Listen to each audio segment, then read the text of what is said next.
Hello, everybody, and welcome to the latest episode of Fresh Cuts. This is Mike. Joining me, as always, it's Mr. Venom. What's up, Venom? Greetings and salutations, Death Angels.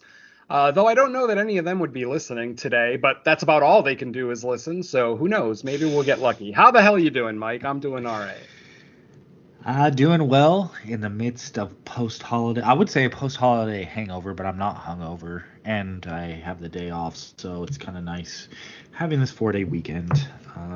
It's actually allowed me to get to the theater for a lot of stuff. A lot of stuff we won't be covering on Fresh Cuts either, but just it's nice. We have like a handful of days off. Always with us, it's Don and Ellie as well. What's up, Don? Yeah, what's going on? Always happy to be here. And contrarian to Venom's earlier comments, because my CD player was stuck this morning, I had to listen to Death Angels Act 3 on my drive to work. So, yeah, there was Death Angels today. Yep. All right. Well, with that said, yeah, we're recording this episode later than usual, so we're kind of kicking off a period where there's going to be like 3 episodes in like almost like a week and a half's time, and this is the first of that, and all theatrical too. So we're starting off with the movie that opened last Friday, and that would be A Quiet Place Day 1, and it is I was gonna say it's the third in the trilogy, although Day 1 obviously or indicates the obvious. It's a prequel. So a woman named Sam finds herself trapped in New York City during the early stages of an invasion by alien creatures with ultra-sensitive hearing. The synopsis almost treats it like you don't know, like you haven't seen the other ones. But yeah. All right, we will start with our general thoughts. Venom, A Quiet Place Day 1. What did you think? This is why I'm not always the biggest fan of prequels. I always kind of look at prequels as a way to give us more backstory, more information that we didn't get in the first film or the first couple of films in this particular instance. But unfortunately, this is a prequel that gives us nothing new whatsoever. We get no new information on the Death Angels, no new information from like government agencies or anything like that. It's literally a very been there, done that feeling movie. Now, having said all of that, I still really enjoyed this movie, and it's because of the strength of the actors in the film, not necessarily because of the horror set pieces and, you know, all the different groups of people trying to be quiet, because that's all the been there, done that stuff. We've seen it before. There's nothing new about watching large groups of people trying to be quiet to avoid getting attacked. So this movie kind of ends up feeling like Rogue One, A Quiet Place story. It's a side story. It indirectly does have something to do with the original storyline. But obviously, you know, nothing from our original family or really most of the characters from part 2. We do get one returning character from part 2 in this one, which we'll talk about a little bit later. But this movie is going to be about the strength of its acting. If you're coming here looking for just another great Quiet Place movie with lots of great horror set pieces and good kills and everything else, this is not that film. This film is very definitely a character study of how our main character, Sam, traverses this new world of having to be quiet. And especially with her dealing with, you know, stage 4 terminal cancer, she's basically on death's door already. So it adds a dynamic that maybe we haven't seen in the franchise before. Is it enough to carry a film? That's going to be arguable. I can already see some people saying, no, absolutely not. I can see other people saying, yes, I love Lupita and Nyong'o. I love Joseph Quinn. It's great to see them together. It's great to see Lupita in another genre film. We haven't seen her in a genre film in a little bit. So, you know, performances are there. Storytelling, like I said, it's the same story. We've seen it before. This movie is basically an hour and 40 long minute version of the first 10 minutes of the last Quiet Place movie. If you guys remember Quiet Place Part 2, the first 10 minutes was basically day 1, not in New York, in the small town that, you know, the that Emily Blunt and John Krasinski's characters lived in. And so the only real difference here is that it's New York. It's a big city. We're seeing how a big city handles this situation. And honestly, they fuck it up just as bad as the town in part 2 did. So like I said, you're not getting a lot of new stuff, but I did enjoy the relationship between Sam and Eric. That's Lupita Nyong'o's character and Joseph Quinn's character. I thought, even though they were two people from very different worlds, they came together in this awful situation and figured out a way to help each other out. And I know a lot of people are going to bitch and moan about this ending being overly sappy, overly predictable, because it is a very predictable ending. You kind of see this ending coming at least a half hour away. But despite all of that, I did still enjoy my time with this film. Is it the strongest of the franchise? Not at all. This franchise has pretty much given us diminishing returns as the franchise is gone. The first one is damn near a masterpiece. The second one's still a great film, the continuation of the story from the family of the first film. So we're already invested in characters before we even get into the theater. This one is relying on all new characters, hoping that we are sympathetic horror viewers, that we see Lupita Nyong'o, basically in a hospice, dealing with her final days, succumbing to cancer. I don't think they ever tell us what kind of cancer she has, but, she's got terminal cancer. She's already been given, time, she's been given 6 months to live, and that 6 months has gone by. Even though ultimately all the scenes where she is able to get her medication, she looks like just normal Lupita, maybe just a little bit thinner, but that's about it. It's the scene where she has to go a couple of days without her cancer meds, her pain meds, that we actually see the cancer kind of start to take over, and it drags her down with it and everything else. So like I said, you need to be emotionally invested in these two characters. If you don't care about Sam and you don't care about Eric, the likelihood is that you're not going to care about this movie. And again, there's nothing wrong with that. All opinions are valid. I figure I'm going to probably come in highest on this film because I still did enjoy it. It has all the same trappings of the first two movies. Everything that we loved about the first two movies, we get here. We get the... Now, that's a little bit of a spoiler. I'll hold on to that one. But, we get a lot of, like I said, familiar trappings of the first two movies. The problem is, since we don't get any new information, some people are going to look at this movie as a waste of time. Like, why did this movie even get made if you're not giving us any new information? And I personally, as a fan of this franchise, I don't care how this whole thing started. I want to know how it ends. Like, both of the first two Quiet Place movies kind of allude to how this whole thing might come to an end. That's the story I want to see. Hopefully they're done with Quiet Place movies. I don't think we're going to get another one, even though this one is technically the most successful financially. I think it did over 40 million on opening weekend. And that was a projected number. I didn't actually get a chance to look at Box Office Mojo to figure out the exact numbers, but this is financially the most successful Quiet Place film. So obviously we all know how the movie industry is. If this thing does go on to make money, because this movie cost $70 million to make, 70. That's a pretty big production cost, and that's not counting marketing. So this movie is going to have to make over $100 million to make any kind of profit. And it may, considering it did about 40 plus opening weekend, it might still hit that magic 100 million number. But whether a fourth movie is warranted, me personally, like I said, the fourth movie better be the end of the story. I want to see the end of this story. Is humanity fucked? Does it just end up with Earth being, just completely decimated by these death angels? Or does humanity come through, kind of like an Independence Day and work together and, figure out how to destroy these things? That's the only story left in this universe that I care about. You could do side story after side story with great actors every time, and they'll be watchable films, but are we getting anything new? Are we getting anything that opens our eyes to what's actually happening? Maybe where the Death Angels come from, just stuff like that. Like I said, other than the end of this story, I don't want to see any more Quiet Place movies, despite me enjoying all three of them.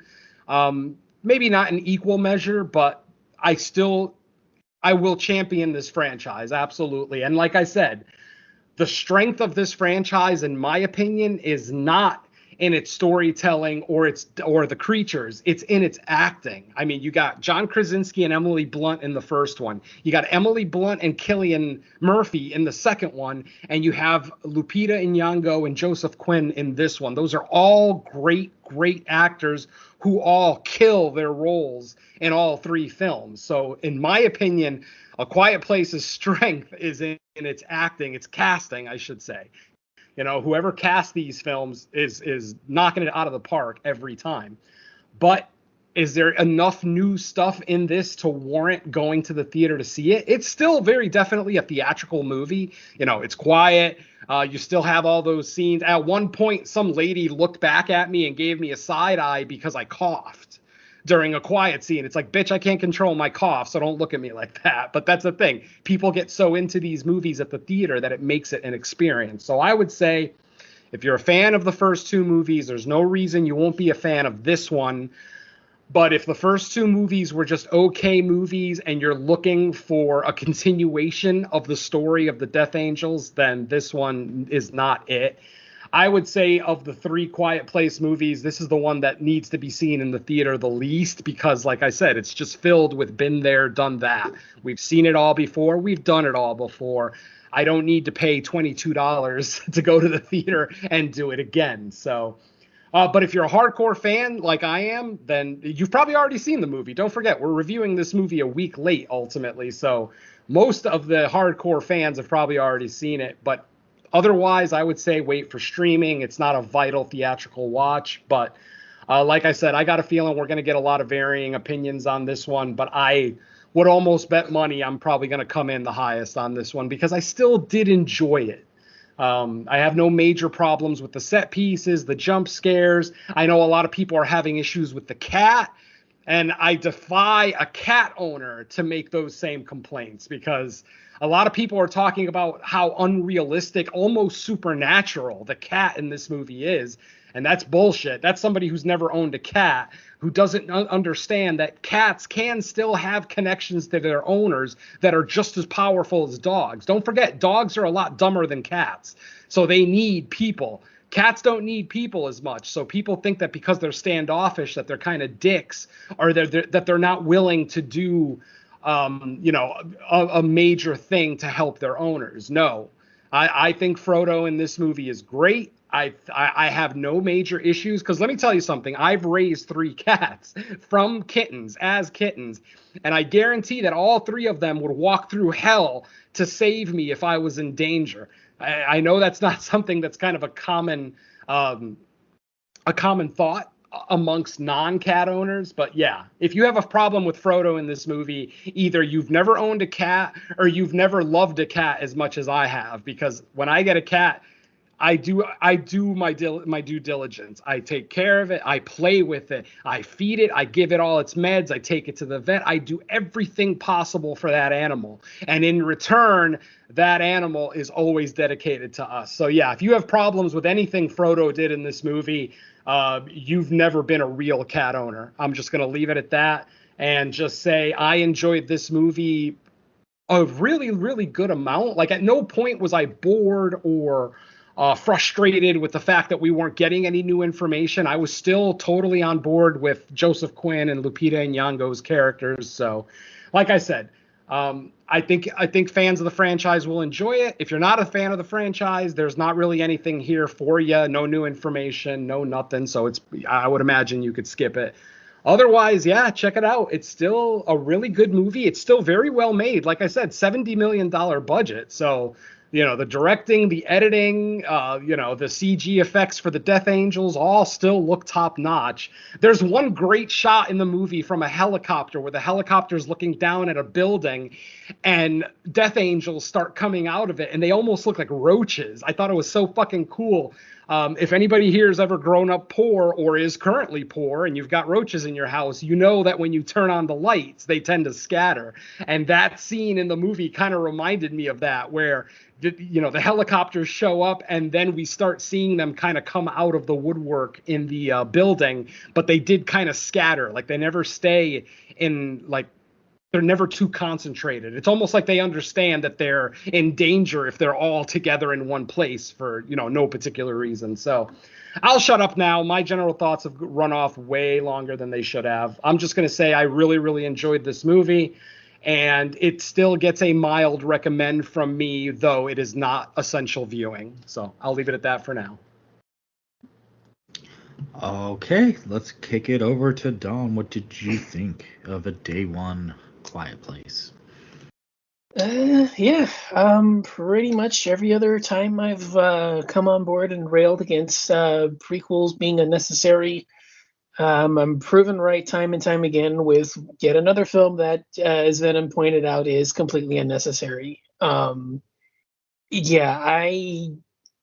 don't really understand it as I did enjoy part one to a degree that I'm not sure why it's not talked about more in modern culture. I feel like it's kind of almost been lost, where I still think it's one of the better films probably in the last 10 years. And it's almost kind of like nobody really talks about it anymore. Everybody's always going for, the Jordan Peele or the, Ari Aster versions of films, and they don't look at Quiet Place. But yeah, it's weird that one doesn't really get brought up, and it's probably because the franchise has kind of taken such a dip that it's kind of hard to justify the original because you have to keep including the others. But yeah, to talk about this one, I enjoyed it, but yeah, there's a bunch of issues here. As a character set piece and character study of these two people during this time, it's good for what it is. I'm just not that interested in it. As Venom pointed out, I don't really care how it started. I mean, putting it in a major city is a nice change of pace because the rural settings of the last two are kind of, this is a different kind of a setup, and it makes it look, it gives it a different feel from the other two films. Yeah, you see the, city smashing, you see all the, big, marketplaces that they, come in, and you see them, interacting with all that kind of stuff. It does have a different feel compared to, being out in the countryside or being out on the farm that, the other two films had. So it does kind of contrast nicely, but I don't think that's enough to carry it when the attacks aren't as prevalent as they were in the other two, and you focus as heavily as you do on the character relationships that this one does. And it's, like I said, it's good for what it is. I do find myself gravitating towards the two of them, but I'm still more of an action guy at heart, and it just doesn't fall in line with what I want. I mean, it's more of a personal thing, as I come from that school. I want a lot of stuff happening, and as much as it hurts to say this, I get that there's a character, there's a development, there's a relationship at heart here. I just want to see these things in action slaughtering people. Like, that's kind of what we haven't really seen yet. Like, we haven't seen this big old long 5-minute long sequence where these Death Angels are just slaughtering people at random, just, slicing limbs into the air, cutting people's heads off and, just ripping their carcasses in half. We don't have any of those kinds of set pieces. And I kind of wanted something like that in here, where you see these big, long rampage sequences and you get to see what they actually are and what they can actually do. And if you remember from part one, and this is a conversation that stuck with me because it was a big part of what happened when we reviewed it on our old show, where you look at the beginning of the movie in, the original Quiet Place, and you see that the creatures overtook the military within the matter of a couple of days, where they overran the military and they overthrew the government, and there was nothing that they could do because they came in and they attacked as quickly as they did. And I don't get that sense here. I don't get the sense that this is the kind of invasion or the creatures launch the kind of attack that would justify that kind of a setup and a storyline. Maybe it's unfair to ask the film to do that, but I would still want to see something like that happen where you still see how these creatures could have overthrown the world and thrown it into the chaos that we get when we first dropped in on part one, where we see that, the world has been ravaged to a degree where you need sand trails to get from, city to city, or, you can't leave, your house locked up because the banging of the hinges is going to alert the creatures. You don't get that sense there that that's sort of, I'm trying to, put my words here. What we see in part one doesn't feel like it's a continuation of what we see from day one, where the attacks and the action that results in day one is what we get in part one. And I kind of wish that would have been the case, where this was the full-on action set piece, but this is like a just complete blitz of humanity, and it's these two people, they kind of find each other and then they have to take their way out. And that's kind of what I wanted this one to be, and maybe because I didn't get it, it's a little disappointing. But overall, it just didn't hit for me. Like I said, I do enjoy the relationship here. I do think the two are great together. They do spend enough time together where I actually do want them to survive. And I mean, yeah, the cancer diagnosis does help, because that is a sympathy card that is played nicely. It's not overdone, and thankfully it's not you don't get any other kind of extraneous stuff tacked onto it. Like, that's kind of just left as it is, but then you still get all these other little bits and pieces about the few other people that they come in contact with, so it's not just solely about that. But yeah, it's fine for what it is. It's still the weakest of the three for sure, but yeah, overall, it maybe because it wasn't the film I wanted, I'm a little bit sour on it, but it just didn't really work for me as much as I wanted it to. And yeah, the idea of turning it into a urban metropolis just isn't enough of it's not enough of a distinction for me to rate it higher than it is.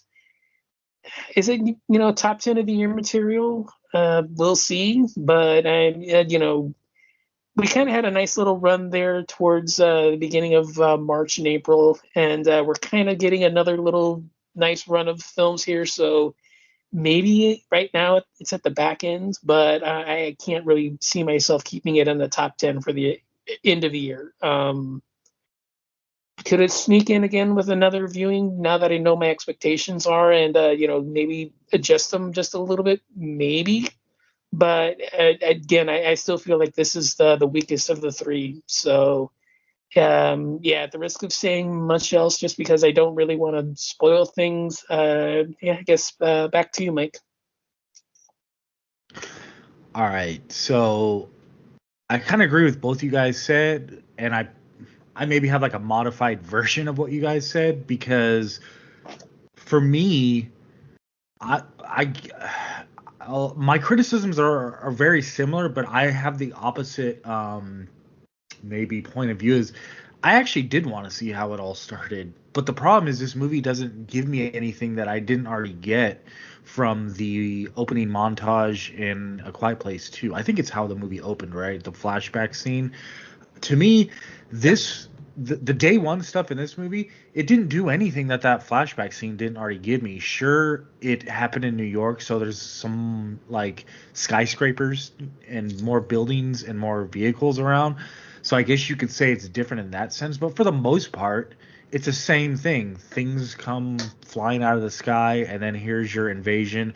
And then once that part of the movie is over, it ceases to really be any different than the other movies. Now, I also agree that the movie's not bad. It's a perfectly like serviceable, I guess, story within the world that this invasion happens.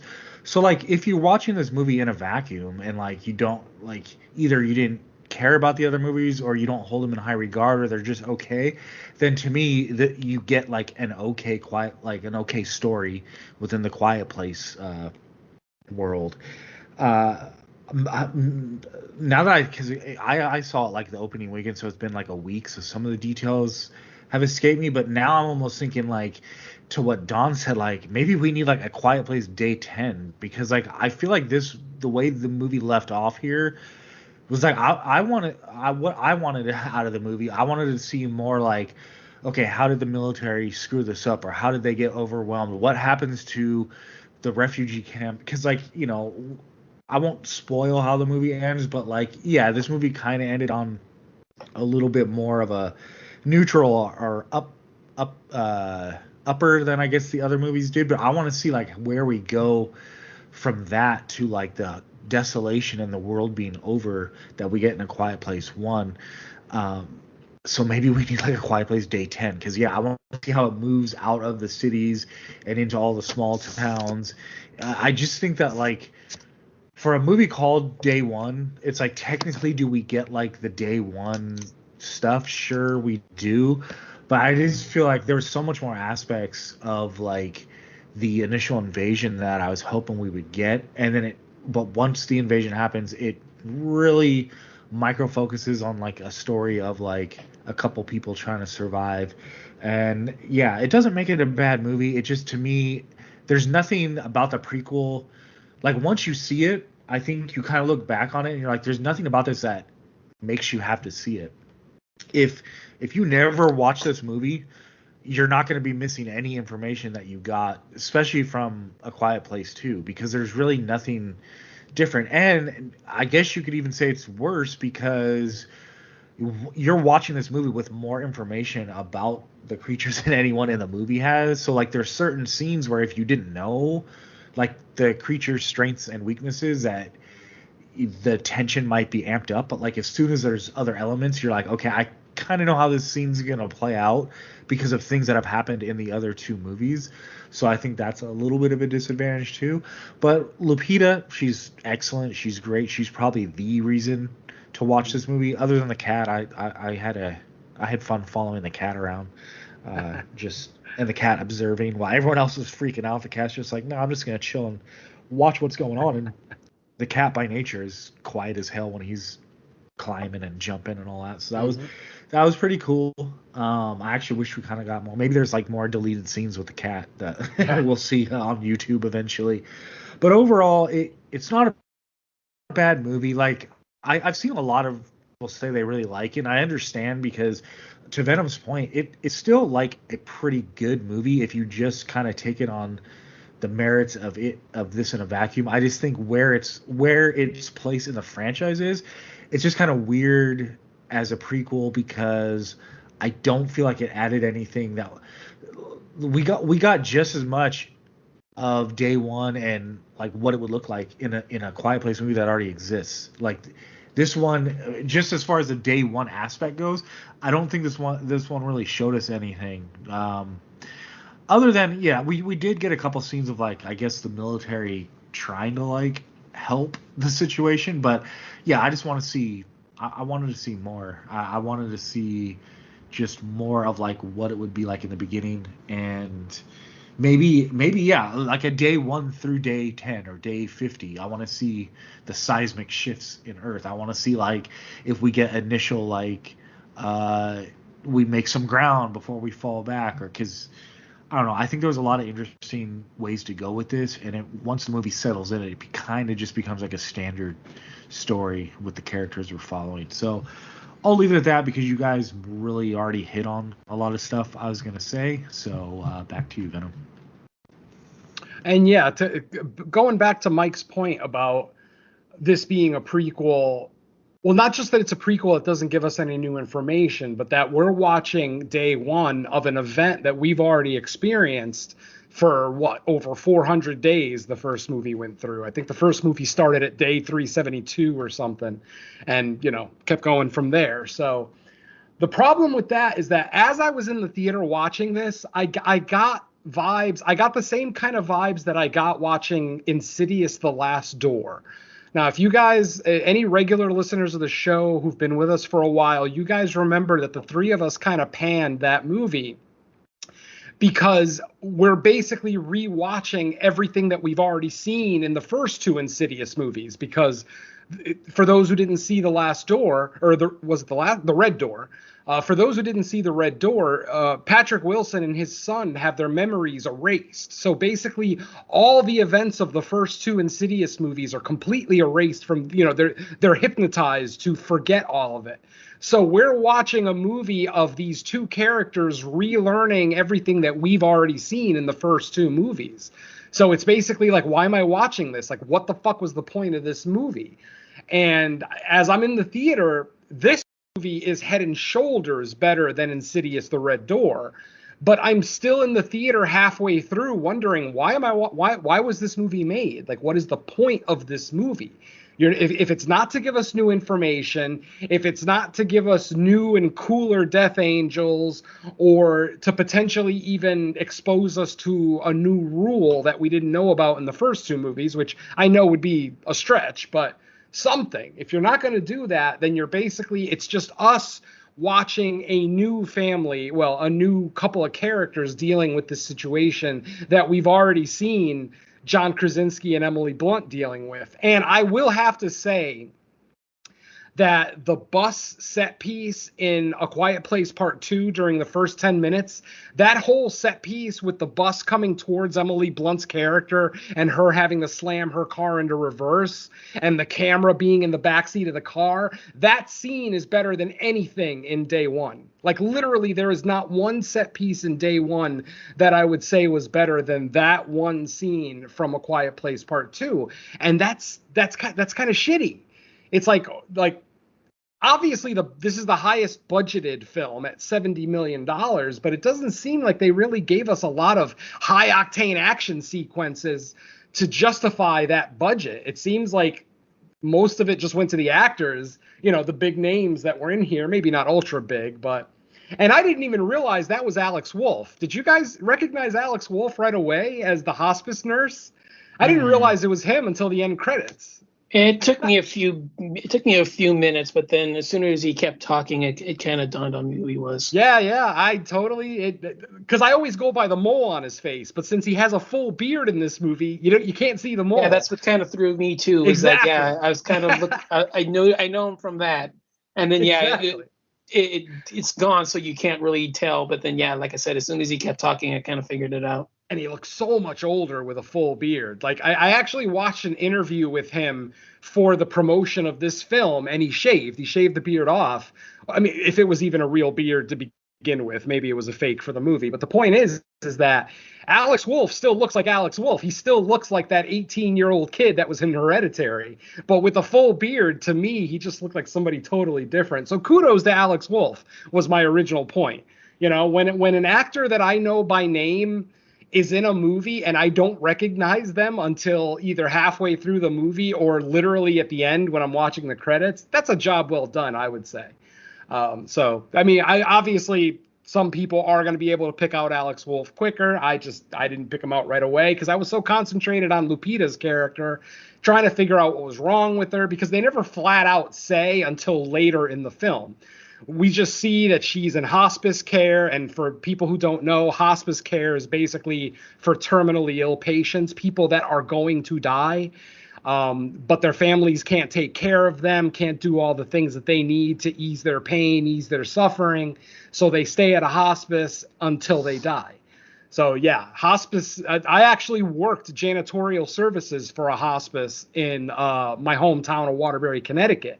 And it is so depressing to be walking around this place knowing that every single patient here is going to die soon. I mean, we're all going to die. That's a fact of life. But just to know that these people are literally at death's door. Like, I was surprised I didn't see more ghosts at that place. I figured that place would be so haunted with all the people that have died there. But nope, never saw anything supernatural in the year and a half that I worked there. But anyway, back to Day One. Sorry about that. I went off on a tangent. But yeah, like I said, this movie, I don't want to say it's unnecessary, even though I did kind of call it the unnecessary prequel for the title of this chat. But Like, it's head and shoulders above Insidious, The Red Door. And by the way, I don't know if you guys noticed. Did you guys notice that every trailer before this movie was also a prequel? They showed the Transformers trailer, which is the Megatron and Optimus Prime prequel. They showed the what was the other thing they showed? Wicked. They showed the trailer for Wicked, which is the Wizard of Oz prequel. So, like, and every fucking movie, literally every trailer, it felt like a prequel or a backstory to a franchise that we've already gotten before. So apparently that's the hot thing right now, is prequels. So I guess they probably won't slow down anytime soon, but let's just hope that the future prequels that we get are necessary. Give us new vital information. Give us something new. I mean, like I said, if this movie wasn't so good, I would be panning it for being a waste of my time, kind of like we did with The Strangers.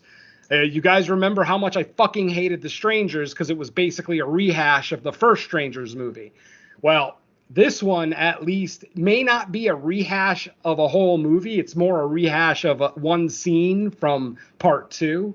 But the fact that they actually have great actors playing these characters, great acting helps any movie. Be it horror, comedy, it doesn't matter the genre. If you've got great actors that are convincing in their roles, I felt Lupita's pain in multiple scenes in this movie, especially the scene at the church where she basically can't even move because she hasn't had her medication in a couple of days, and she looks broken down. And I mean, that is fucking acting right there, my friends. And then Joseph Quinn, there's another one. I didn't recognize him right away. It took once he dried off, because when we first meet Joseph Quinn's character, he's soaking wet because he comes out of water. But then once he dries off, I'm like, oh shit, it's Eddie Munson. Okay, now I know what's going on. And then I get excited because it's like, okay, these are actors that I enjoy, that I like. And obviously seeing Djimon Hounsou again, who was the man on the island in part 2. What's funny is that the name of his character in part 2 is Man on the Island.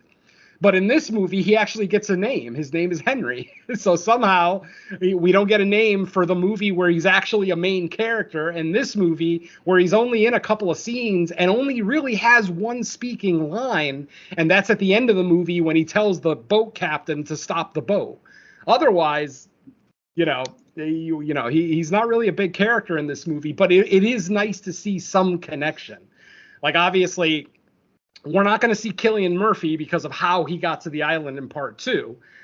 But it would have been nice to maybe see some other people, from that island, because that's basically that boat. That boat was going to the island from A Quiet Place Part 2. So it is nice to see. It was nice to see him and to see that connective tissue between the movies, because obviously if you don't put that in there, this movie has literally no connective tissue to the first 2 movies other than the invasion, other than the Death Angels, landing here. Oh, by the way, a lot of people might be wondering why I'm saying Death Angels. It is a term that has never been officially used in a movie, but John Krasinski himself, the director of the first 2 movies and the star of the first one, said, in an interview, said that they're called Death Angels, that they come from a dark planet that has no light, which is why the only sense they rely on is their hearing. Their planet collides with an asteroid or a meteor or something, destroying the planet. And when you look up in the sky at the beginning of this movie and at the beginning of part 2, those are literally chunks of their planet falling down to our planet. And on those chunks are the Death Angels, of course, who obviously can survive in the void of space.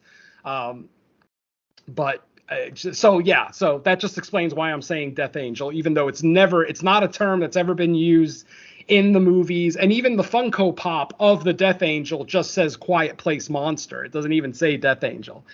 So just to explain why I'm saying Death Angel so much, it comes directly from the director of the first 2. All right, folks, anything else you guys want to talk about before we get into what should be a fairly quick walkthrough, because it's A Quiet Place is almost formulaic at this point, so it shouldn't be too long. Yeah, I mean, I don't really I don't have really much to add. I would just say, because of the nature of the movie, it's one of those ones where, a lot of times I have like a strong opinion on like where I find the movie to be, but like when I see people's like glowing reviews and then kind of like their mid reviews, it's like this is really one that I'm kind of at the point where I'm like nobody's wrong. It's just kind of like what each person got out of the movie, because despite my misgivings and kind of disappointment with how the movie turned out and what they went for in the movie, I can't really call it a bad movie. Unnecessary, 100%. I'll die on that hill, but it's not bad. So like for fans of the franchise or the movie so far, I would say it's a perfectly serviceable movie. You're not going to regret watching it. I would just say, if you're like me and we're hoping for a lot more like day one elements and like the outcome of day one and kind of like that stuff, temper your expectations on that. But as a movie itself, there's still a good chance you're gonna like it. Yeah. What do you guys think if someone has never seen a Quiet Place movie and this is the first one they see? Do you think they'll enjoy it? Do you think they'll be able to keep up? Like, I mean, it's not like it's a ultra complicated storyline, but obviously if you've seen either of the first two movies, you already know the basic story. So yeah, my question is, if someone hasn't seen a Quiet Place movie, do you think they'll enjoy this one? Is there enough there? They probably like it more than we did, but I don't know if they would be inclined enough to check out the others. Yeah, that seems valid. Yeah. Because I agree with Don, too, that there's just not as much of the Death Angels in this one. Like in the first two movies, we got like whole set pieces of Death Angels, like stalking characters. And in this one, they're in the shadows most of the time. They're in the shadows, or there's smoke because they just landed and there's smoke, there's dust and smoke all over New York City. Like they're not as prominent in this movie. And I feel like without that prominence, that's a big allure for the original movie, getting to see them in all their glory, in the middle of the day, just out walking and running and attacking and everything. We don't get as much of that here. So I still agree with Don, though. I think anybody seeing, if day one is their first Quiet Place movie, I think most people will enjoy it, though they might question why the franchise is such a phenomenon without seeing either of the first two. But yeah, if they see this one first and they come away with it like, it was all right, but I don't need to see the other ones, I would say, no, we need to push you into seeing the actual first one, because if they could confuse seeing day one and think that's like the most recent, that's like the first one in the franchise and everything else is kind of like released after, I can definitely see them having that kind of mindset where you hear day one and you think, oh, okay, well, that's the start of the franchise. And then, okay, Quiet Place is, the second one released after, and then Quiet Place 2 is like part 3 or whatever. Mm-hmm. I mean, it's kind of a flimsy excuse, but I mean, people are stupid. I agree there, buddy. All right, folks. Well, that's going to be your final. That's the best way to sum up general thoughts. People are stupid. Hey, I mean, you could say that on any podcast and it fits. It could be a movie podcast, a music podcast, a fucking knitting podcast. It doesn't matter. People are stupid, unfortunately. And we're in the middle of an election showing just how stupid we all are. So, yeah. Like I said, I mean, it's a flimsy excuse, but people are stupid. It's valid, though. Very valid. I'll take it. All right, folks. Like I said, this is going to be your final spoiler warning. Ultimately, there's no major spoilers as far as around the Death Angels or anything. The only spoilers are going to be with our main characters and how their story ends in this one. So that's pretty much it. So let's get into it.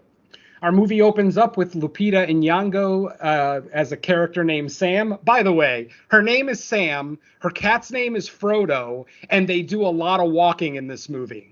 You think that somebody on this production team is a Lord of the Rings fan? I'm going to say yes. So we, like I said, we meet Sam. She is in a support meeting, some kind of support group, and everybody in the group looks like they're all in hospital gowns. They all look sick. Some of them are attached to respirators. Some of them are attached to like IV bags, things like that. The only thing attached to Sam is her cat, Frodo. So, and this is where we find out that, all these people are staying in a hospice, which means, of course, that they all are terminal with whatever condition it is they have. It's not always cancer. It could be Alzheimer's. It could be Parkinson's. It could be any number of afflictions that affect us in our later years. So, but, so we meet Lupita. she's obviously very depressed. She reads a poem where she basically says that everything is shit. Everybody in the hospital is shit. The hospital itself is shit. The hospice, excuse me. She's obviously very pissed off at the world. Later on, we find out that she was a writer and actually had some published books out there. Poetry. She was a poet, excuse me. Her father was a famous jazz musician, but I'm getting ahead of myself a little bit. One day, Ruben, the hospice nurse, played by Alex Wolff, who at this point I have no idea it's Alex Wolff, basically tells Sam that they're going out to the city to see a show. She obviously doesn't want to go. She's literally at death's door, doesn't really want to do much of anything.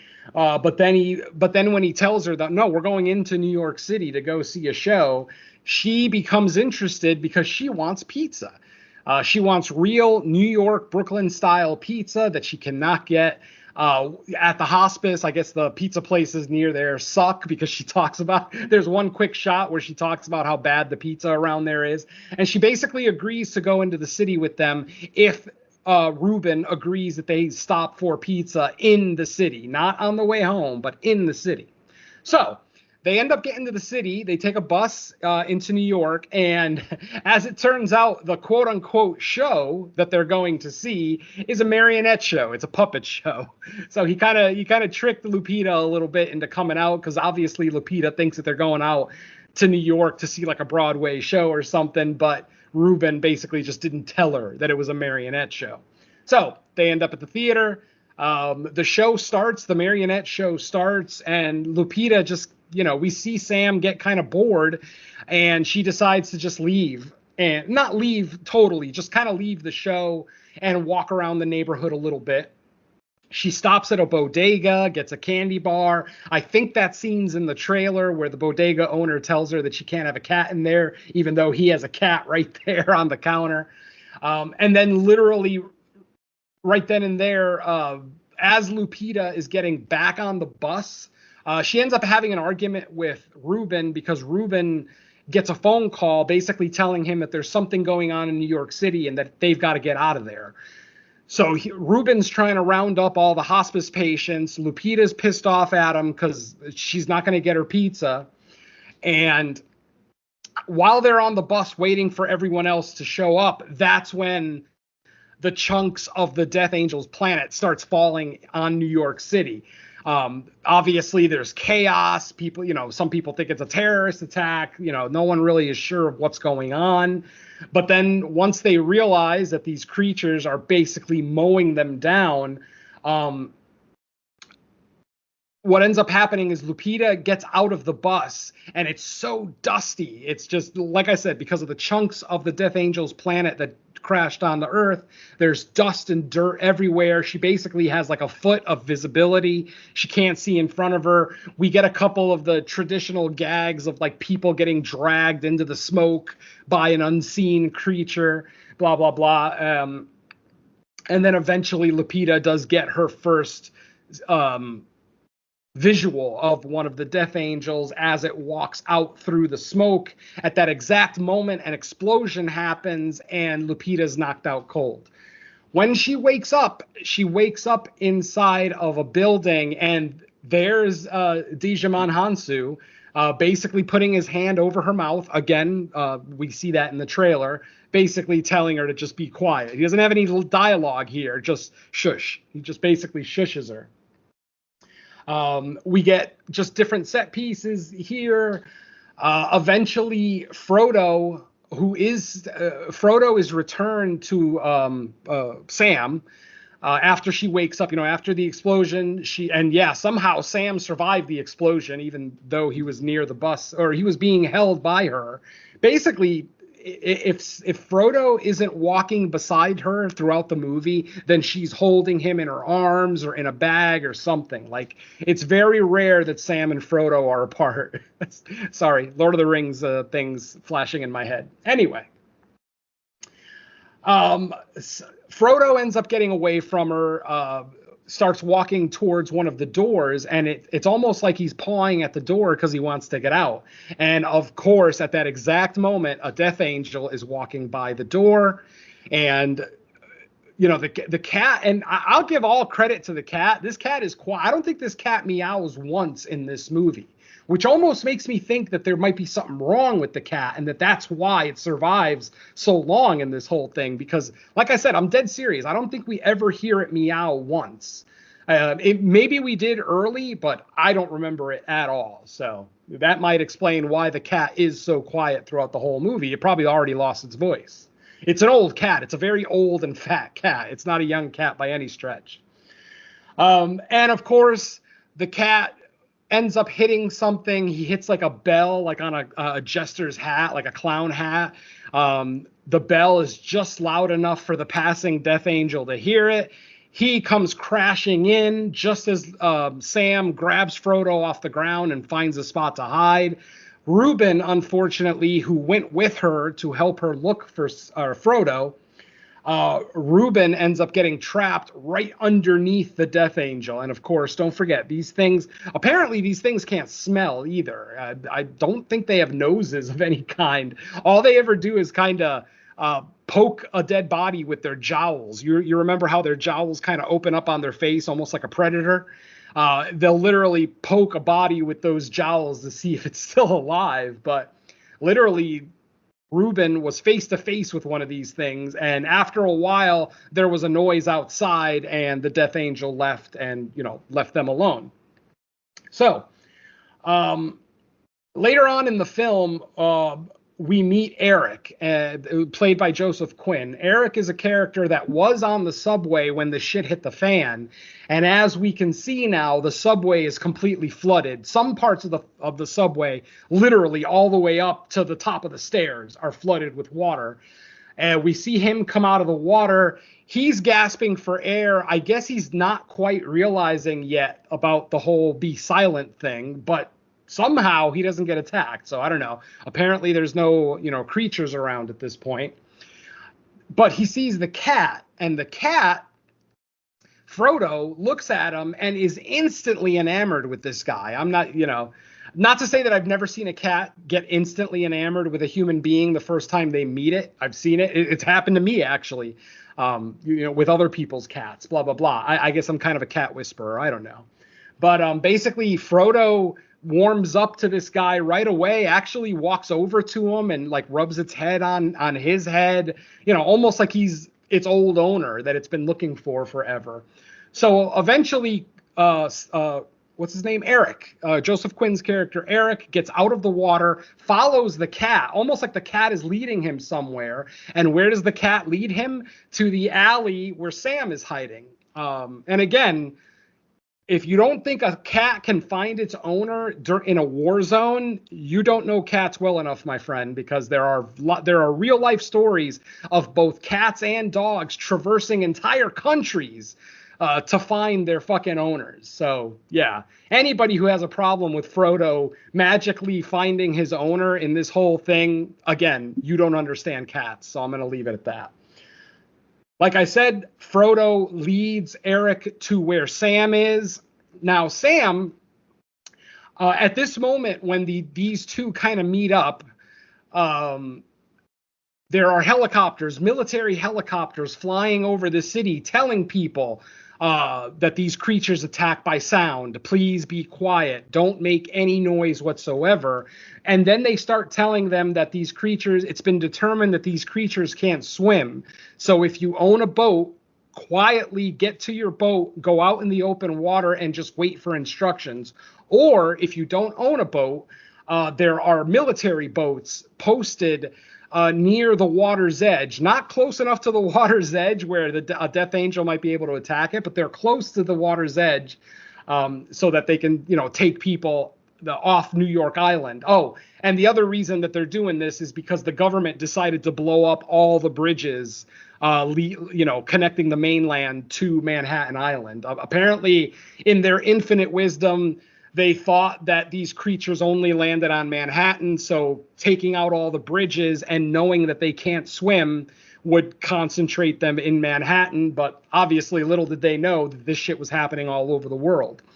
And that's something that I wish we would have gotten more of in this movie. This entire movie takes place in New York. We never, ever get to see any of the devastation anywhere else in the world. Like, where's my shot of the Death Angels destroying the Eiffel Tower? Where's my shot of the Death Angels taking out the Wall of China? Like, you know, this is the I need these filmmakers to build a world. I want to know that this is a global catastrophe, that it's not just local. You know what I mean? Because if yeah, that's what I was gonna say. Like, in general thoughts, I wasn't as explicit about it just for spoilers, but that's the kind of stuff I wanted to see more out of this, because like I remember going back to the original Quiet Place when we talked about that. I even just from where we were in A Quiet Place 1, the immediate thought in my head was like, wow, I want to see how this went from invasion to like scattering across the world, because like I think I haven't seen the original in a long time, but I remember thinking like, oh, I want to see like did this invasion happen at a certain, like one certain spot, and then just like move like a virus slowly throughout the world, and like what was the governments of every country, what were the military, like what was the initial like fighting back against these things, even though it was ultimately a moot point, because you know we're already in like post world by the time the original Quiet Place starts. But I was always curious, like, how did this happen? Because like even if it takes out like a large majority of like areas at first, you're gonna have like certain amount of like military like in, you know, safe secure bunkers trying to gather intel, kind of like what happened in the first Quiet Place, where the kid and the mom, I think, were slowly figuring out like the weakness in them with the sound. I was like, well, I'm sure like whoever was in bunkers in the military, or like other people of status, like they were probably doing the same thing with their capabilities. So like I wanted to see what all that kind of stuff. And when they announced, A Quiet Place Day 1 coming out, I was like, oh, maybe that's what they're going to do in this movie. But it ended up more just being like a really focused story, like on a couple people. Yeah, the biggest failure, in my opinion, of this franchise is the fact that now that we've seen Day 1, we know that within a day, the government knew that these things hunted with sound and that they didn't have eyes, that they couldn't see. So where are the scenes of the government working on supersonic weapons? Like, literally, if you make a sonic gun that, you know, emits crazy high-pitched sound waves, you're going to be able to take out massive ones. Now, obviously, capturing one of these things to be able to test on it is going to be near impossible, because there's probably no material on this planet that can hold them. You know, I mean, these things can cut through solid steel, so Lord knows what kind of materials we would have that they couldn't cut through. So I understand that capturing one might be a little bit of a daunting task. But yeah, at no point do they ever address the government's research and development on sonic weapons, and that bothers me. You know, it just irks the shit out of me now. We've gotten 3 of these movies. One of these movies went more than a year past the initial invasion, and we still get nothing about what the government is doing. I actually started to believe that the government was already fallen by the first movie, because there was so little military and government interaction in the first 2 movies. I honestly thought that the military and the government was already wiped out at that point, which could be the case ultimately. I mean, obviously Krasinski is communicating with somebody, giving him information in the first movie over shortwave radio. So, and I don't know. I know you saw it a lot more recent than me. In the scenes where the helicopters were flying overhead and like announcing shit, correct me if I'm wrong, but they were explicitly saying, like, mentioning the sound stuff, right? No, they were. They were saying, "Be quiet." That's what I'm saying. They literally said the attackers are using sound to attack. So the fact that they already knew that, like in the midst of the invasion, it's like, okay, well, are you like the only military left? Like literally the people in the helicopters? Because otherwise, like unless we're to believe like the entire world and all its capabilities fell within like a couple days. I know like current military technology, they have sonic weaponry because they use it against like mass protests and during military. So it's not like, so like if you skip ahead to like the first movie when like the daughter's like figuring it out in her room with her own little research, I mean, it does beg the question, like, okay, I need to see what happened between the military already knowing about the sound weakness to it took years into it for like anyone to figure that out. I mean, I guess you can make the argument that like by the time the first one takes place, maybe there was enough devastation in the world that like whatever the military was trying to communicate in day one hadn't like made it to like everybody like sufficiently, so like they were starting over from ground zero with the research. But yeah, it kind of is strange because I remember that exact thought, like how long would it realistically take the military or just some type of intelligence uh, apparatus to figure out the sound thing, and now we know they knew pretty much right away. Exactly. It just makes them look just ineffective. Excuse me, ineffective. Yeah, it's like what? And the funny thing is that if in the MCU they can whip together a sonic gun to kill Venom in like a day, but in this world they can't. It's kind of interesting. Obviously, the MCU, a world full of superheroes and supervillains and aliens and technology and blah blah blah. But yeah, the whole time I'm thinking these Death Angels are basically Venom. Even though Venom can speak and see, his major weakness is supersonic sounds. So literally, that's usually how Venom is defeated, both in the comic books and in the movies. And I'm like, does no one read Marvel Comics in this world? Like, is Venom not a character? It's like the solution is right there on page 30 of the latest Venom comic. But nope. So whatever. Again, I'm mixing universes. So. Blah, blah, blah. Anyway, at this point, like I said, Lupita explains to Joseph that there are boats to the south of Manhattan taking people to islands, to safe harbors outside of the city. But Joseph Quinn doesn't really seem to want to go. He continues following Lupita, even though at this point, Lupita has made the decision to go home. She's decided, I'm going to die on my own terms. I'm not going to worry about, taking up a space on one of these boats for somebody who could actually use it, that's got a long life ahead of them. I'm just going to go home. I'm going to go to my favorite pizza place, and I'm going to hope that there's still a slice floating around somewhere, a couple of days after this invasion started. That pizza would probably be gross, but whatever. And yeah, like I said, Joseph Quinn actually asks her permission. Can I go get pizza with you? Like, he flat out just doesn't want to be alone, even for the walk to the South Pier so that he can get rescued. He just wants to stay with Lupita. She eventually relents and lets him follow. They end up going to her apartment in Harlem, where she lived before she was moved to the hospice. I don't know why the apartment's still there and still in her name, but whatever. This is where we find out that her father was a famous jazz pianist who played at some of the jazz clubs in Harlem, and that some of her greatest memories were when her father would take her to the club so that she could watch him play and watch how all the people applaud and love him and blah, blah, blah. And then after the show, they would always go to Patsy's Pizzeria and get a slice before going home. Lupita, Sam, wanted to do this one last time before she basically died. So her and Eric, Joseph Quinn, are basically just traversing this New York island on their way to Harlem.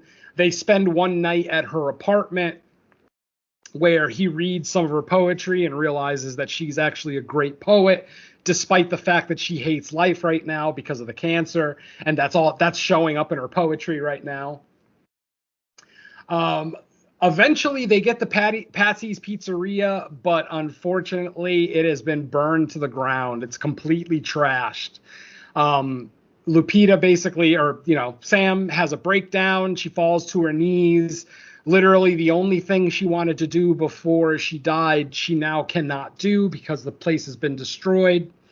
So then Eric asks her, well, where did your father play? Like, where's the club, the jazz club that your father used to play at a lot? And that's their next destination. They decide to go there since Patsy's Pizzeria is completely burned out. When they get to the jazz club, it actually is untouched. Doors are still intact, windows, everything. So they go in.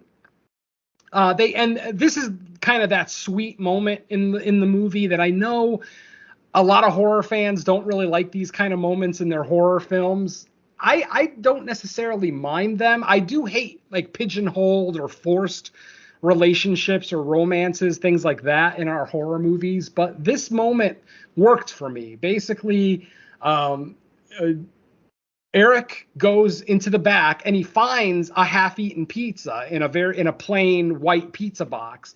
He asks Lupita if he can borrow her marker that she's been carrying with her so she could write her notes and poetry and everything. And he just writes Patsy's Pizza on the top of the box, which, of course, it's not Patsy's Pizza, but in this, situation, it'll do. They open up the pizza. They both decide to have a slice. And then Eric realizes that there's a stage behind them. So he goes up on stage and he starts doing card tricks, and he actually has Lupita assist him, when a magician asks for an assistant from the audience. So obviously they're the only two people in the club. She goes up on stage. He does this card trick, a very standard card trick where she picks a card, puts it back in the deck, and then he picks it out. He did that successfully. The card was the 9 of clubs. And they basically just have like a fake bow. They bow to the audience. It's a silly moment that almost doesn't fit the tone of the film, but it's sweet enough that it worked for me. And like I said, when you've got two quality actors, playing in this scene, it makes it that much enjoyable. So yeah, even though I saw a lot of people rolling their eyes and groaning in the theater, and I saw it, like I said, I saw it today, a week after it was released, and it was still pretty crowded. I mean, it was still half full for an 11:30 showing of a movie that came out a week ago. So yeah, the movie's my only questions about the whole pizza thing was like, I guess maybe I'll grant it some charity that because all this just went down, maybe, and because Lupita was, what was her character's name? I can't even remember. Sam.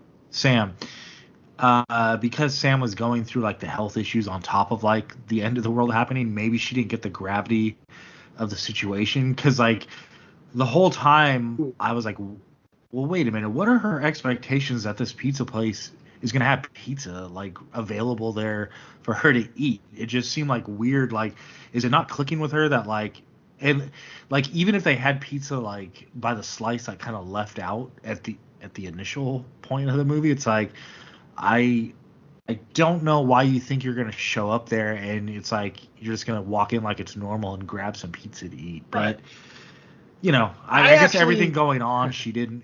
Maybe it was just a symbolism of like, hey, my days are coming to an end. I've accepted it, and this is the one thing that's keeping me motivated to keep going to live another day. So from that aspect, that's 100% what happened. I'm surprised you were confused about that. I don't think Lupita was confused whatsoever about the situation. She knew she was going to die either by cancer or by Death Angel. She knows this, and I think that clarity kind of comes through in her character. Yeah, she wanted pizza, but it's the only thing that's going to put a smile on her face right now. Like, why be rescued just so I can die next week? What the fuck is the point of that?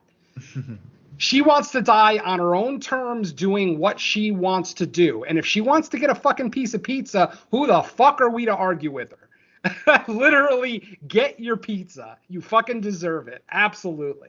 Like I said, what is the point of her being rescued? So she can live a few more weeks? Yay. In pain, no less. So yeah, no, I completely disagree. I think she 100% understood the gravity of the situation and made her choice on how she wanted to die, period. Now, obviously, with Eric's character coming into it, it puts a wrench in the works a little bit because now she's got this other person kind of attached at her hip that she doesn't really want around her, but he does come in handy multiple times. Eventually, they end up at a church. And at this point, Lupita's gone, or Sam is gone a few days without her medication. And she uses fentanyl, a transdermal patch. So basically, it's feeding her small doses of fentanyl throughout the day to deal with her pain. Obviously, fentanyl, very dangerous, very addictive, nothing that any normal person should be fucking with. But yeah. So anyway, Joseph is able to actually find her some of her medication. He actually goes out, he does a run. The cat even gets stuck on a scaffold, and literally the cat that he just met the day before, he risks his life to save this thing. So obviously, you know, Eric is a good man, a good character. We don't know much about his backstory. We find out that he's visiting from England and that his parents are back in England. And that's it. That's all we know about him.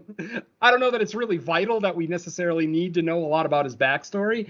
It's really more about what he's going to do now. And he's nothing but helpful, even though Sam didn't want this guy, you know, didn't want to be dragging this guy, you know, up to Harlem. He's actually ended up being a way better help than she could have ever imagined. So, yeah, good guy that follows her around. So, after the sweet moment at the jazz club, they end up walking out into the city, and we're kind of nearing the end of the movie now. Like I said, folks, I've skipped a lot of set pieces, a lot of different, because it's all stuff we've seen before. People hiding from the Death Angels. Somebody accidentally makes a noise. The creature comes in and wipes everybody out. So I skipped a few of those scenes because you know they're in there, ultimately. If you've ever seen a Quiet Place movie, then you know those scenes are in there. So let's just go ahead and jump to the end. After they spend some time at the jazz club and they leave the jazz club, they see that there is a boat leaving the shore. Obviously, they're up in Harlem, which is in northern Manhattan Island. It's up north. It's not south. But there is water there, and there are piers there. So it makes sense that there's going to be boats there helping people out.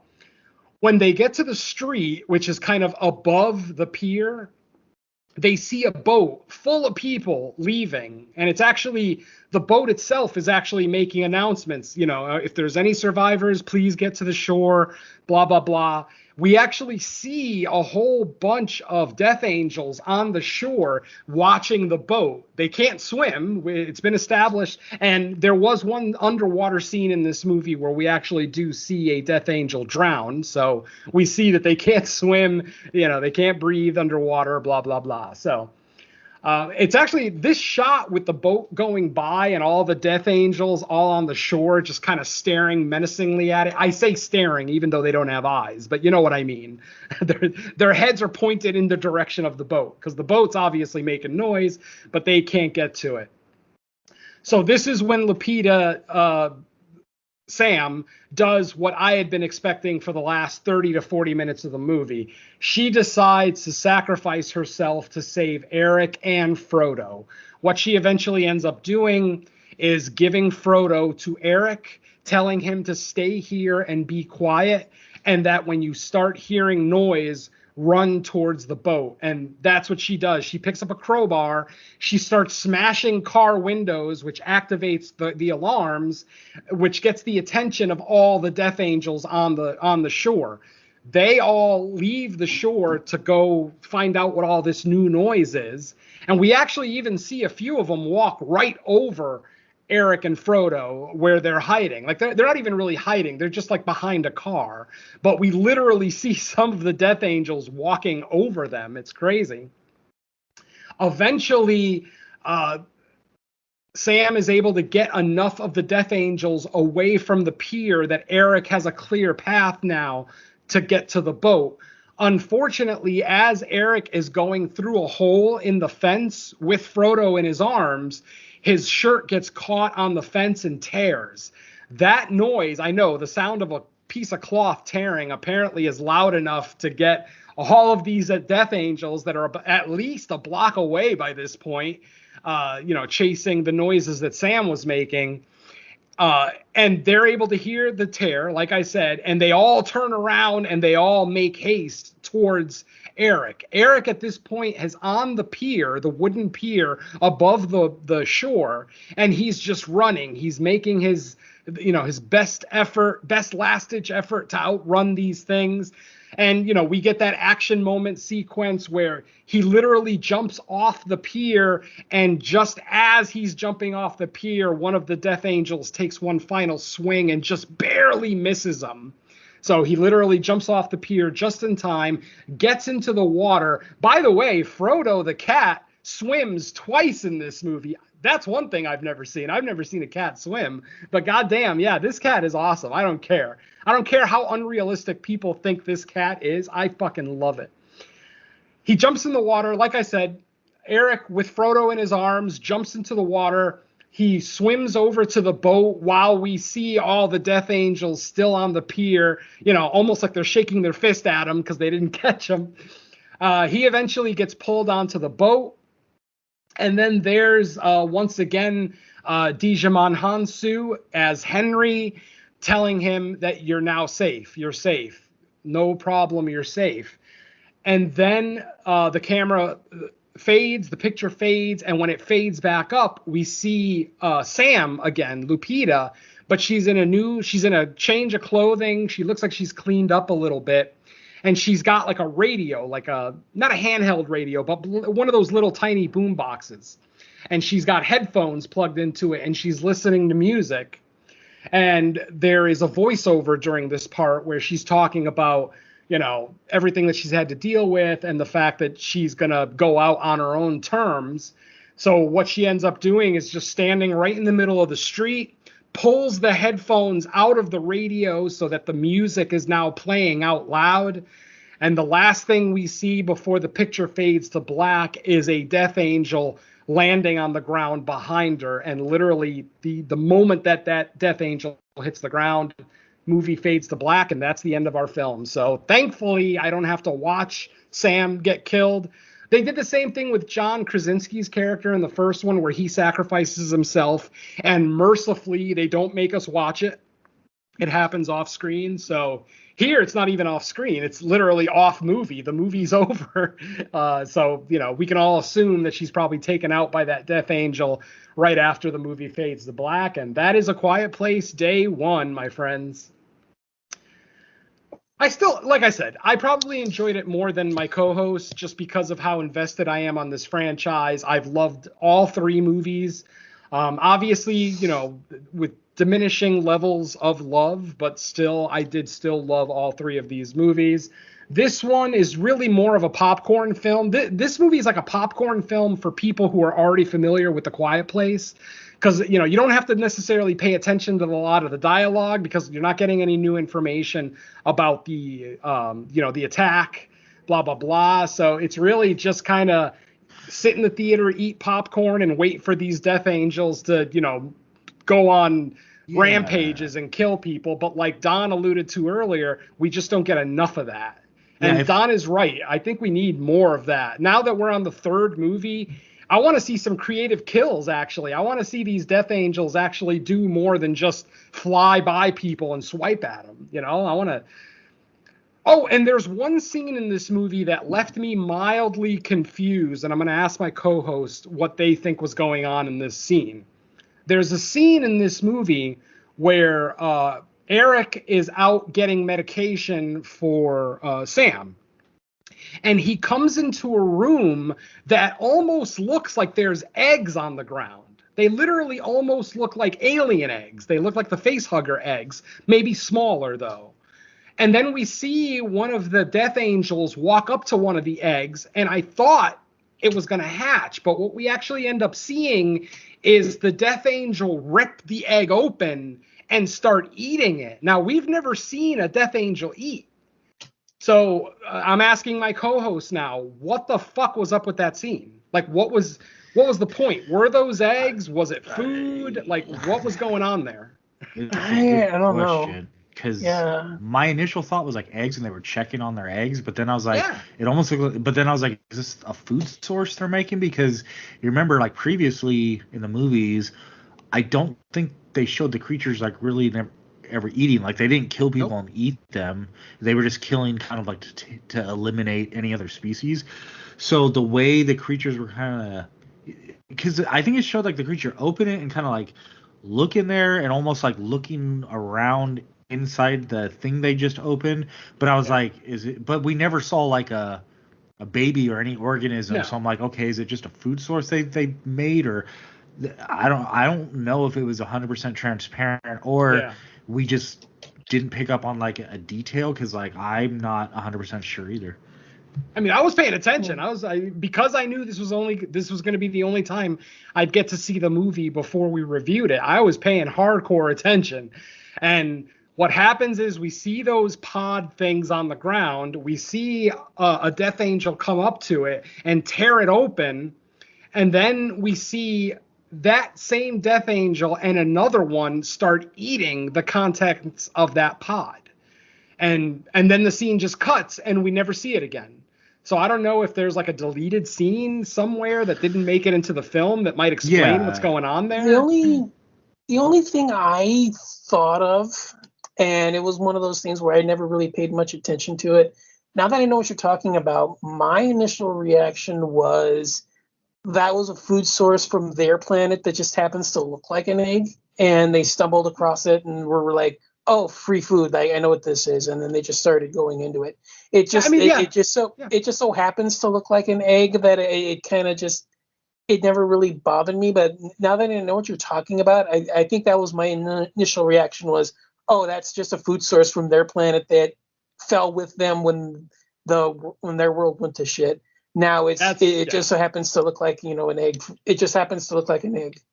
Yeah, no, that's 100% valid. I'm very okay with that explanation. I think it would either have to be that, a food source that like fell with them, or they just have a understated ability to like cultivate their own food source that we just don't really know details about. Like maybe it was trying to add a new element to them, but like because it was not 100% on what exactly was going on, like it's open to like, oh, if they ever do a day 2 or day 3, and we'll see more of it. But I thought it would have been cool if they would have put a scene in the movie and actually, like, let's say that those are a food source, but that they're actually laid, kind of like a chicken lays an egg and we eat the egg. Like, it would have been great to see a scene of Death Angels laying these eggs and then leaving the scene at that, making us think, oh shit, they're creating more Death Angels. But then later in the film, showing them just eating the eggs. And then, giving us something like, that's just their food source. Or even a scene of like maybe they're eating something and one of them gets killed because maybe the vulnerability and why we don't tend to see them eat what they're killing is because they have to open up their like exterior shell to like eat. So it's other than loud noise, maybe when they get hungry and they have to eat, it's one of their only other times of vulnerability. So they could have shown that, but who knows? Like we don't ultimately know what they were going for 100%. So it's hard to say. Yeah. All valid explanations. I'm okay with all of them. I just wanted to get some feedback because I'm just like, Like, why was that scene even in the movie? I mean, they should have, if there is another scene explaining what those pods are and it got cut, they should have cut this scene too, because it adds nothing to the film. It just adds confusion. I bet the cat knows, but he couldn't communicate. Well, the cat was the one who found them. Yeah, the cat like walks up to one and starts sniffing it and actually starts licking it. So and that's like, whoa, what the, and granted, animals will lick things that they don't know what it is just to try to find out what it is. But man, you're licking an alien pod. I don't know about that shit. But no, I like all the explanations that have been given. I'm okay with all of them. I just don't like that the movie left it ambiguous. Like, give us something to tell us that, that's what they're doing. But it's not that big a deal. It's a minor gripe at best. Yep. All right. That is gonna send us back to the quiet place of being done with an episode. So let's let everyone know where they're gonna hear us elsewhere, if anything new. I know we're in the midst of a holiday weekend, so who knows what we put out in the last week. But Venom, I'll start with you. Is there anything new? Honestly, there is nothing new for me. Fresh Cuts is the only show that we're doing with any kind of regularity in the family. Creature Comforts, episode 26, is still our latest episode, where we looked at, what did we look at? Oh, the nest. Cockroaches aplenty in the nest, plus some extra stuff too, which is pretty cool. So that's the latest episode of Creature Comforts. Latest episode of the Crystal Lake Gift Shop was recorded last week. It has not been edited yet because I have been very busy. For those who don't know, that is not my phone. But for those who don't know, Mrs. Venom was actually in Ohio for the entirety of the month of June. Her mother had hip replacement surgery, and Mrs. Venom, just like I, are only children. We don't have any brothers or sisters. So obviously Mrs. Venom had to go home to help her mom. So I literally was alone for an entire month. She just flew back June 30th, and I have done absolutely nothing since then but spend time with my wife, because after 28 years, she's still my favorite person on this planet. So the lateness of this episode is on me. The lateness of any future episode. Oh, the lateness of the Crystal Lake Gift Shop episode 5 is also on me, because I haven't even started editing that yet. That should be out now that everything's back to normal. I'll probably get on editing that this week and hopefully have it out sometime next week. But that is episode 5 of the Crystal Lake Gift Shop, where we looked at the Halloween episode of season 1 of Friday the 13th, the series, actually. And the episode was actually called Halloween. So for, heavy metal fans from the 80s, I know Halloween sounds familiar to you guys. So that was a fun episode. Like I said, has not been edited, is not available. I'll let everyone know when that's available. Main show, as of right now, is planning on recording this weekend, where we will have a guest, and we're actually going to be looking at a franchise, reviewing. I'm not sure if it's been discussed yet publicly, so I'm going to leave it ambiguous. If Mike wants to talk about it, he can. But yeah, we're going to be looking at a 2-entry franchise of some great Italian horror. And that'll be the next episode. As of right now, we're tentatively scheduled to record it later this weekend, but obviously life happens, so we'll see. That, I believe, is episode 61. So look out for that. And that's pretty much it for me. Like I said, I've just been enjoying my time with Mrs. Venom and still on the job hunt.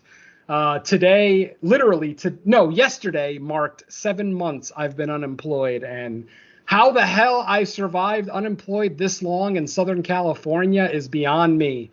I must be an absolute fucking money genius, because my rent is $2,000 and I'm somehow still paying all my bills, and I've been unemployed for 7 months. So go figure. So I'm doing something right, apparently, other than finding a job.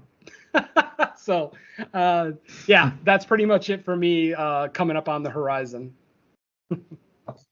All right. How about you, Dom? As mentioned, Creature Comforts. I think we have the film picked out, but I don't know for sure. I think ever since the holiday weekend, we've kind of not really said much, but last I remember, I think we had a film picked out, but in any event, it'll probably come out before the end of this month. Don't really have much in the way of guest spots, but the only other thing to note is the season finale of Horror Countdown, which is available. It is a look at our favorite killer families. So we explain on the show, but basically there has to be a established family unit and play in the film for us to consider it. So.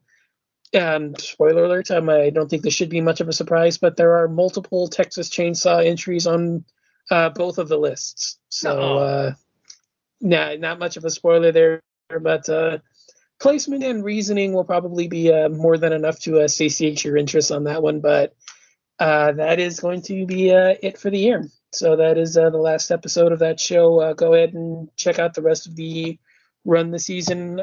Despite the brevity, I had a lot of fun with it, and looking forward to getting started on that in the new year when we start season 4. But I guess that's pretty much it for me. All right, for me, nothing out yet. I've been actually pretty busy, to be honest, just with family life and all that stuff. Summer tends to be when we schedule a lot of stuff going on because the kids are out of school, so it just makes sense this time of the year to have more events and vacations or whatever.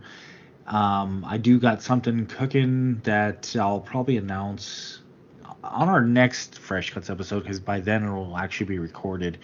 But as far as Fresh Cuts goes, yeah, I mentioned at the beginning we're gonna have some episodes coming out in a rapid fire.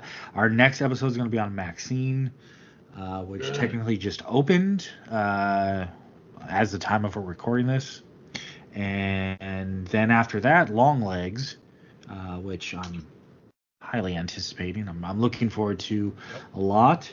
So that'll be 3 weeks in a row in the theater, and then after that, there might be something releasing. But hey, we got 2 more episodes for sure of theatrical releases, and that pretty much gives you like at least through half of July, I think. So